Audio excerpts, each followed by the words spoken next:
At my brother's housewarming, his son handed my son a trash bag and said, "Your stuff belongs in the garage." Dad laughed. Mom called it a joke, and everyone kept eating. I stood up, slid one envelope across the table, and said, "Open that before dessert." When my brother read it, "My name is Harris. I'm 31.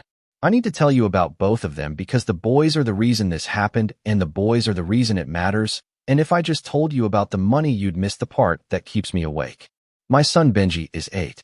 He has a gap where his left canine used to be and a habit of collecting things, rocks, bottle caps, ticket stubs, a receipt from a diner that he found in my wallet, and asked if he could keep, and I said yes, because I didn't have the energy to explain why a grown man keeps a receipt. He's quiet. Not shy. Quiet. The difference is shy means you want to talk and can't. Quiet means you're listening to everything and deciding what's worth responding to. Benji responds to about 40% of what he hears. The other 60% goes into a filing system behind his eyes that I don't have access to, but that surfaces weeks later in questions I'm not prepared for.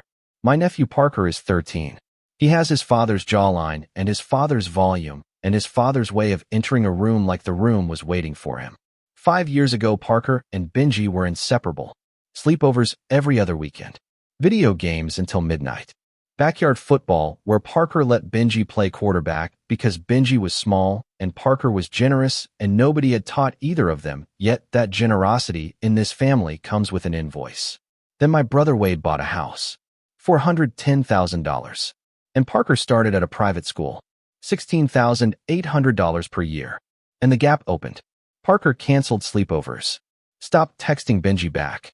Started using phrases he picked up from somewhere, probably from the dinner table at his new house. Phrases like, "My dad says your house is small, and we have a pool now. You should see it," said in a tone that wasn't an invitation. 2 years of economic distance turned cousins into strangers. The trash bag at the housewarming wasn't random. It was the final line in a script that started being written the day Wade's down payment cleared. But Parker didn't write the script. Wade did. And before Wade, my father-in-law wrote the first draft. I need to tell you about the garage. When we were kids, Wade got the bedroom. The real one. Second floor, window facing the street, closet with a door that locked, carpet that was soft enough to sit on and read, baseboard heater that kept the room warm enough to walk around in socks. I got the converted garage. Concrete floor that my mom Sandra covered with a rug from a clearance sale at a furniture store that closed 6 months later, which should have been a sign about the rug's quality, but wasn't because my parents didn't shop for quality when the purchase was for me. The rug curled at the edges no matter how many times I flattened it or taped it or put books on the corners. The space still smelled like motor oil from the 2 decades it held cars and lawn equipment and paint cans before it held a child. No closet. A metal shelving unit from the hardware store that wobbled when I pulled a book off it. A window that didn't open because it had been painted shut in 1987 and nobody ever fixed it because nobody thought the kid in the garage needed airflow. In the winter, the concrete held the cold like a battery, and I slept in sweatpants and 2 blankets, and sometimes a hoodie because the space heater Lal put in the corner had 2 settings, off and fire hazard. I was 10 when I asked Lal why Wade got the real room. He said, "Wade's older. He needs privacy. You've got the whole garage to yourself. That's more space than he has." More space. Like square footage was the issue. Like the problem was dimensions and not the fact that my bedroom used to hold a Buick. I was 12 when I asked again. He said, "You've got plenty of space, Harris. Don't make it a thing." I was 14 when I stopped asking. I stopped asking the way you stop pulling on a door that's locked, not because you don't want what's inside, but because your shoulder hurts and nobody's coming with a key. The garage was my room for 8 years. So when Parker handed Benji a trash bag and said, "Your stuff belongs in the garage," the words hit me in a place that was 30 years old and still bruised. Parker wasn't inventing cruelty. He was inheriting it. The word garage in my family has always been a zip code for the person who doesn't get the real thing. Numbers. Because this is a numbers story, and the numbers are where the truth lives when the family is too polite to say it out loud. Over 20 years, my parents provided Wade with the following: $38,000 from his unused college education fund. He dropped out after 1 year. Money sat in the account until it was convenient to withdraw. $24,000 from a separate education account, which I'll explain in a minute because that number is the one that changes everything.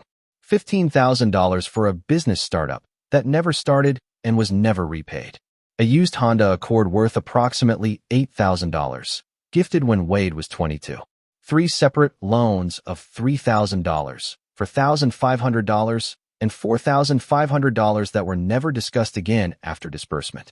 Total direct financial support to Wade over 20 years, $97,000.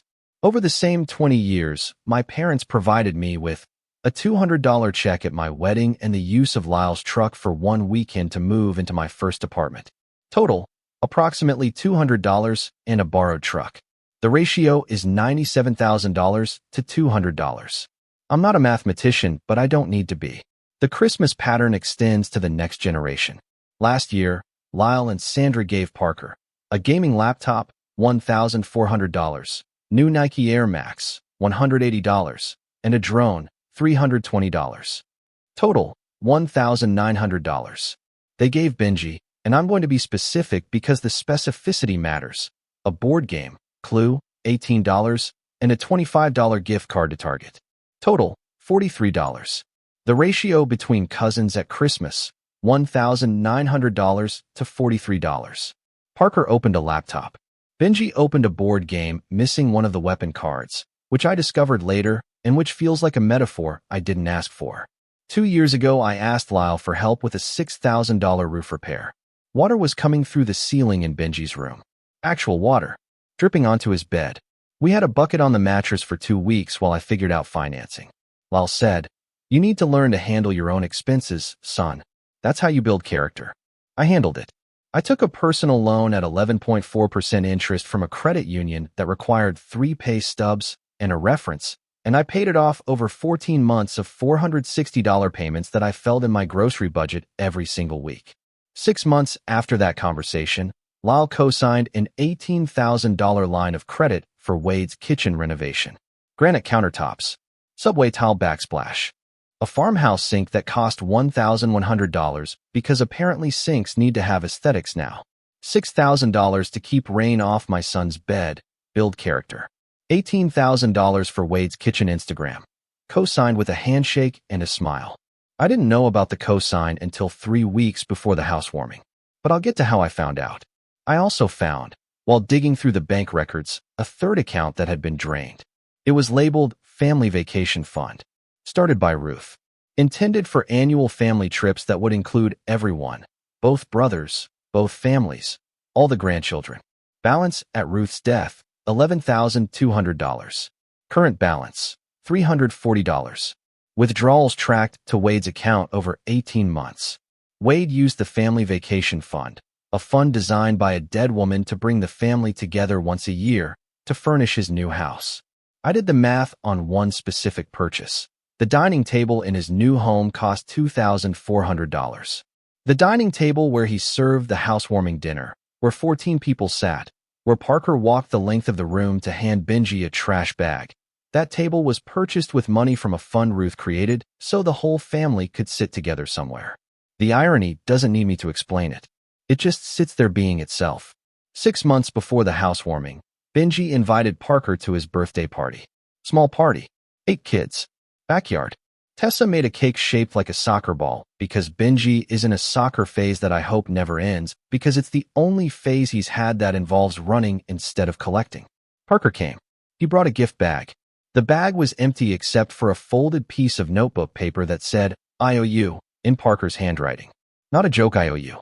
Not a gag gift with the real gift hidden behind it.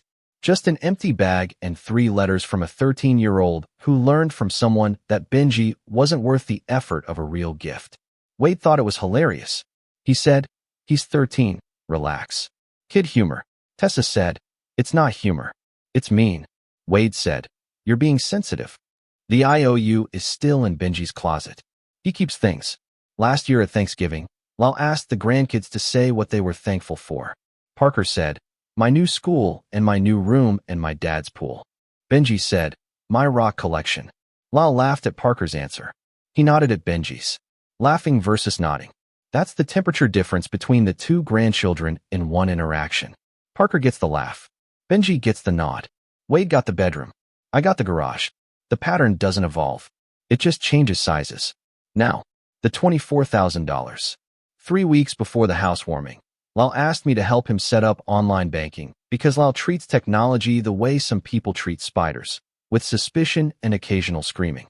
I was sitting at his desk walking him through two-factor authentication, which took 40 minutes because Lal doesn't believe his phone and his computer should be talking to each other when he got up to use the bathroom. His account was open on the screen. I wasn't snooping. I was waiting.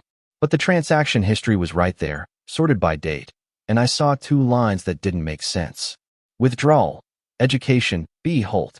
$14,000. March 8th. Withdrawal. Education, B. Holt. $10,000. March 22nd. B. Holt. Benji Holt. My son. My son has an education account. I didn't set it up. I didn't know it existed until I saw it disappearing on a screen in my father's office while he was in the bathroom, and I was sitting in his chair with my hands on his keyboard and the fluorescent desk lamp buzzing that high-pitched sound it's been making for as long as I can remember. My grandmother Ruth set it up. Before she died, she opened education savings accounts for each grandchild. I knew about Parker's because Wade mentioned it at Thanksgiving once, casually, the way you mention something you expect everyone to already know. I didn't know about Benji's because nobody told me. Not Lyle. Not Sandra. Not anyone. Ruth funded it over 8 years. Birthday deposits, $500 every August like clockwork. Holiday contributions, $250 at Christmas, $250 at Easter. Occasional extras when she sold something at a craft fair or got a refund she wasn't expecting. $28,000 total. $28,000 for an 8-year-old's future, deposited by a woman who crocheted blankets for church fundraisers and clipped coupons from the Sunday paper, and who understood that small amounts over long periods of time is how people who don't have much build something for people they love. And $24,000 of it was gone. Pulled in 2 withdrawals 4 months before Wade's house closed. The timing is not a coincidence. The timing is a confession. I screenshotted the transaction log before Lyle came back from the bathroom. My hands were steady, which surprised me because the rest of my body had turned into something made of static and pressure and a ringing in my ears that sounded like the fluorescent lamp but wasn't. I went home. I sat in my truck in the driveway for about 10 minutes. The truck smelled like the coffee I'd spilled that morning and the receipt from Benji's soccer cleats that was crumpled in the cup holder and the specific smell of vinyl seats in October, which is cold and slightly sweet. I went inside. Told Tessa. She didn't yell. She didn't cry. She went to the bedroom closet and came back with a manila folder that was thick enough to cast a shadow on the kitchen table when she set it down under the overhead light. She said, "I've been waiting for you to see what I've been seeing. Here's 3 years of it." The folder was 42 pages. Christmas gift lists with exact prices and store receipts, dated and sourced. Birthday snubs, documented with dates and what happened at each one. Parker's comments to Benji, written down in Tessa's handwriting with the date and the names of whoever else was present. The IOU gift bag, photographed from 3 angles, including the inside of the empty bag. 7 instances of Sandra introducing our family to people at church, at the grocery store, at a school function, by saying, "And this is Harris," with no job, no detail, while Wade got the full broadcast. The Christmas gift disparity calculated in a spreadsheet with 3 years of data and a column for percentage difference that I didn't want to look at, but did. 3 years of evidence compiled by a woman who was watching the system while I was inside it, pretending the system was just how families are. She told me something else that night. We were sitting at the kitchen table with the folder between us, and the house was quiet because Benji was asleep and the dishwasher had finished its cycle, and the only sound was the refrigerator and our breathing. She said, "6 months ago I almost left you. Not because of us. Because of them.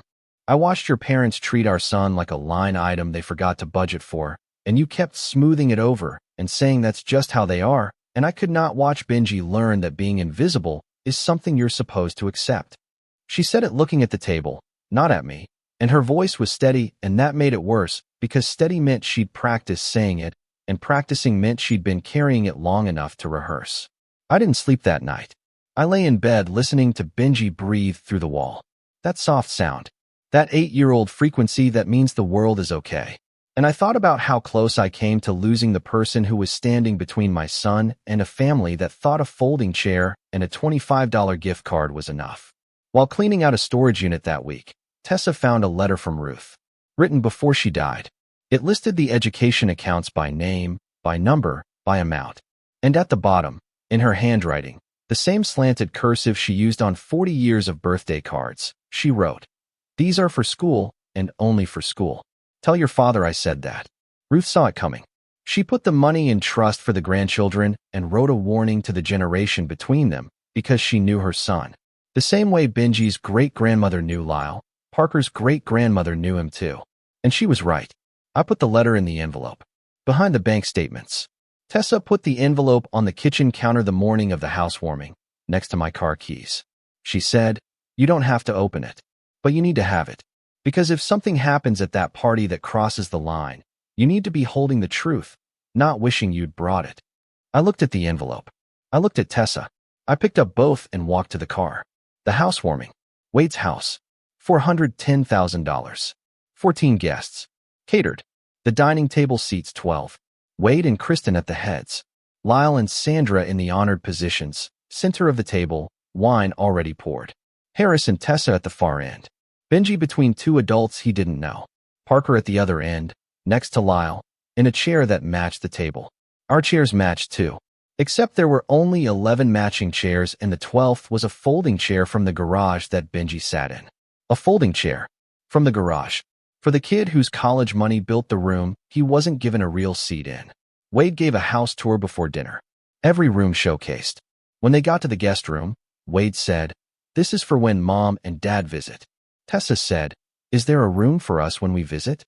Wade laughed. He said, "You guys have your place.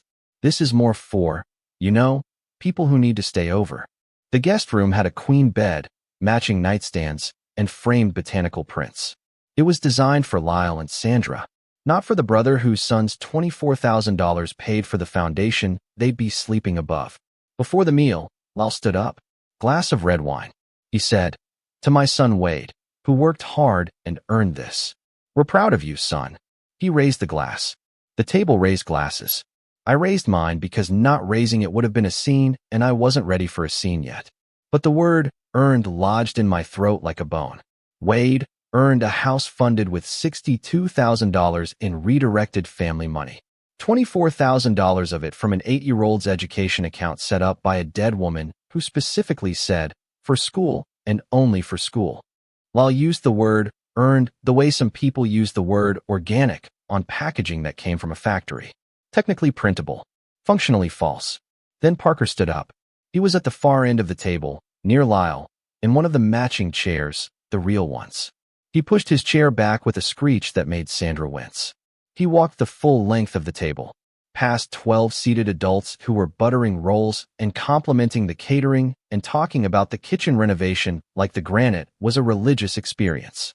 Past Kristen's centerpiece, which was a glass vase with fake hydrangeas that cost more than the gift card they gave my son last Christmas. Past the wine glasses and the cloth napkins and the candles that flickered when his body moved the air. He walked to Benji. He stood over my 8-year-old son who was sitting in a folding chair from the garage eating a dinner roll and trying to be small in the way kids try to be small when they can feel they don't belong somewhere, but don't have the words for why. And Parker held out a black trash bag, the kitchen kind, 13-gallon, the kind you buy at Costco in a box of 90, and he said, loud enough for the whole table to hear, "Your stuff belongs in the garage." Benji looked at the bag. He didn't reach for it. He looked at me, not crying, not confused, waiting. An 8-year-old sitting in a folding chair looking at his father to find out what kind of world this is, whether the adults would fix it, whether the room would respond, whether someone, anyone, would say the word no. Lyle laughed, not a chuckle, a full laugh from his chest, the kind he gives when Wade tells a joke at Thanksgiving, the warm, approving laugh that I've heard aimed at everything my brother does and nothing I do. Sandra said, "Oh, Parker, boys will be boys."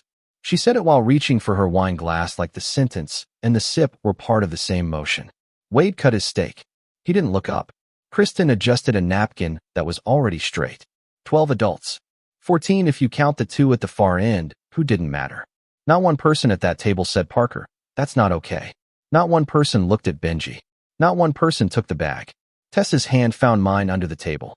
She squeezed once, which in Tessa's language means, I'm here, and I'm ready, and whatever you do next, I'm with you. I squeezed back, which in my language means I know. I reached into my jacket pocket. The envelope was warm from my body heat. I'd been carrying it for 3 hours. I stood up. The folding chair scraped the floor, that specific sound of metal on hardwood that makes a room flinch. I slid the envelope across the table toward Wade. It glided past a bread plate and stopped against his wine glass. I said, "Open that before dessert." Wade looked at the envelope, looked at me, looked at Lyle. He opened it. The first page was the bank statements.